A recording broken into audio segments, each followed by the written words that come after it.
Hello friends, welcome back to the new video. In this video guys, we are going to talk about how to change hotspot password in our Vivo phone. Guys, you want to change your hotspot password, so guys you can change it. And guys, now let's see how to change hotspot password in our Vivo phone. In this video guys, I am going to show you guys how can you change your hotspot password. So guys, now let's see how to change hotspot password in our Vivo phone. So then first of all, open your phone setting. As you can see your network setting and internet, guys tap here. Guys, click on hotspot and guys click on Wi-Fi hotspot. Guys click on hotspot password and guys tap here and guys cut your hotspot password. And guys new password guys you can change like, so I will change into like that my new hotspot password. And guys you can see this okay.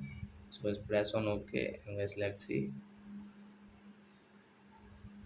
So you can see guys hotspot password has changed in our Vivo phone device.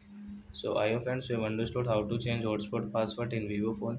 So that's it guys. Thanks for watching. Now we will meet to next video with new topic. Before going guys, please go and like my video, subscribe my channel. Bye bye friends.